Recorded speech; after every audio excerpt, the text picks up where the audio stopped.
no American citizens have been arrested or detained. We focus on those that are here illegally, and anything that you would hear or report that would be different than that is simply not true. Kristi Noem and Tom Homan, get to know that witness chair.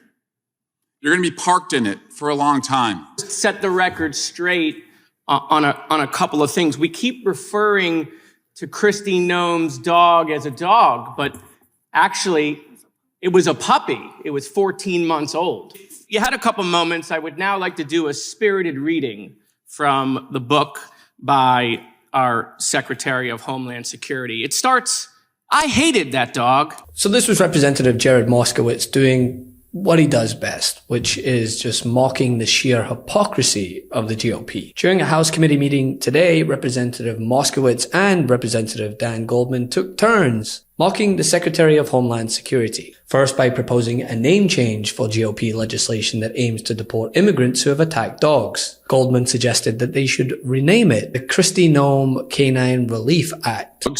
And so this renaming, I think, would really capture the true essence of the bill, which is that we really don't want anybody to kill dogs, especially the Secretary of Homeland Security. And so I would urge my colleagues to support this amendment that would rename the bill the Kristi Noem Canine Relief Act of 2025. And I yield back.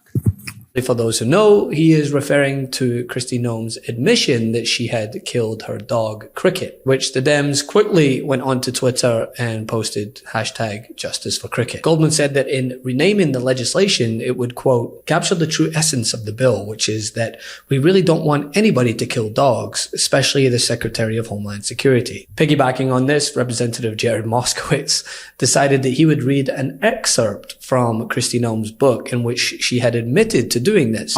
And so it's good to be with you. I see trying to get some muscle memory back for you all, see if you have a sense of humor. I want to just set the record straight on a couple of things. We keep referring to Kristi Noem's dog as a dog, but actually it was a puppy. It was 14 months old. And that puppy had a name. Say its name. Cricket. Okay, that puppy had a name. And so if you had a couple moments, I would now like to do a spirited reading from the book by our Secretary of Homeland Security. It starts, "I hated that dog on the way home from a hunt. The dog on the way home from a pheasant hunt was untrainable, and it went to go attack the chickens. And at that moment, I realized I had to put her down. So I grabbed a gun and led Cricket to a gravel pit. Wasn't a pleasant job, but it had to be done. And after it was over, I realized another unpleasant job needed to be done. And so I went and got the family goat and brought that to the gravel pit. And unfortunately, I wasn't able to kill that goat with one shot." So anyway, I think the point of bringing it up is, on the merits of the bill, we can debate the merits of the bill. But if we're just going to get on our high horse about animal cruelty, which I think we all agree on, by the way, I think there's unanimity here on animal cruelty. I just, want to make sure that we apply that universally. And I think that's what the gentleman from New York is just trying to remind our colleagues, who we have not seen in a while, that, the Secretary of Homeland Security also did not treat an animal in which we believe the animal should be treated. And with that, I'll yield if Mr. Raskin has any questions. Welcome back, Mr. Moskowitz. And first of all, I think... But all in all, this adds to a turbulent couple of weeks for one of Trump's most notable officials. According to fantastic investigative reporting by ProPublica, the Department of Homeland Security awarded more than $220 million for an ad campaign under Secretary Kristi Noem. And one of the firms benefiting is deeply tied to Noem's inner circle. To live how they choose, to become part of something special, Anyone who searches for freedom can always find a home here, but that freedom's a precious thing, and we defend it vigorously. You cross the border illegally, we'll find you. Break our laws, we'll punish you. Harm American citizens, there will be consequences. But if you come here the right way, your American dream can be as big as these endless skies. From President Trump and me, welcome home.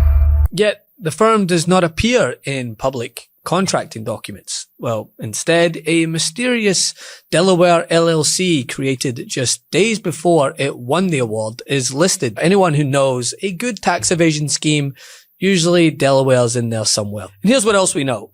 The CEO of this group is married to Noem's chief Department of Homeland Security spokesperson, a direct personal link to the top of the department. DHS invoked a, quote, border emergency to skip competitive bidding, the very process designed to protect taxpayer money from political favoritism. Contracting specialists interviewed by ProPublica described the arrangement as, quote, corrupt and said it warrants congressional investigations, in which I would add, no shit.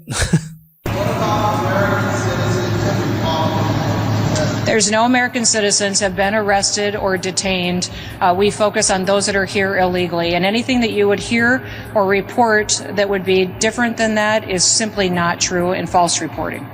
Thank you, everybody. Have a great day. Democrats are investigating the arrests of U.S. citizens after a ProPublica investigation showed that ICE has detained more than 170 citizens in recent raids.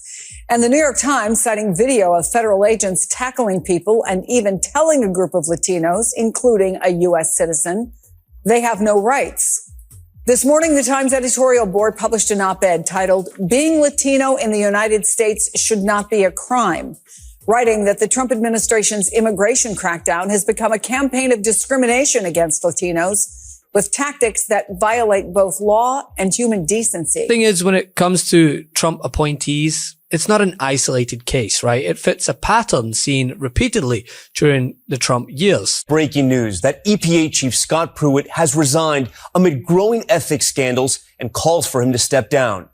President Trump stood by Pruitt as he relentlessly rolled back environmental regulations, carrying out the president's agenda.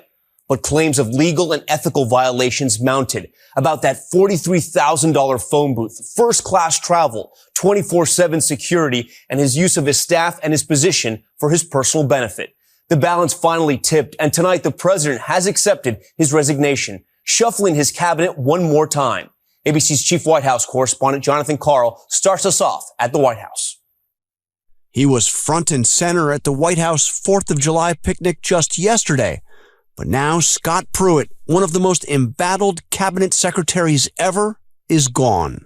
In his tweet announcing Pruitt's resignation as the head of the Environmental Protection Agency, the president said, "Within the agency, Scott has done an outstanding job, and I will always be thankful to him for this." But Pruitt's tenure has been beset by scandal after scandal, including a story ABC News broke earlier this year about Pruitt renting an apartment on Capitol Hill for just $50 a night from the wife of a lobbyist.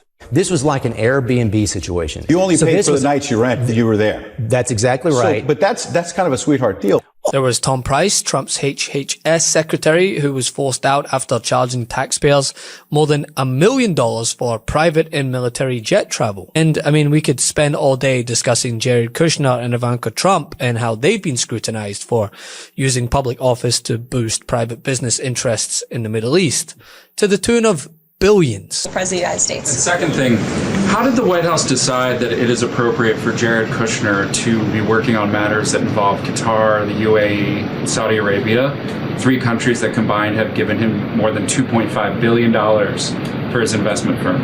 I think it's frankly despicable that you're trying to suggest that it's inappropriate for Jared Kushner, who is widely respected around the world and has great trust in relationships with these critical partners in these countries, to strike a 20-point comprehensive detailed peace plan that no other administration would ever be able to achieve. And so Jared is donating his energy and his time to our government, to the President of the United States, to secure world peace. And that is a very noble thing. In each of these cases and many more, are, they have the same ingredients, right? Insiders, blurred lines, and more often than not, taxpayer dollars funneled through networks of political loyalty. Noem's DHS contract controversy follows the exact same blueprint.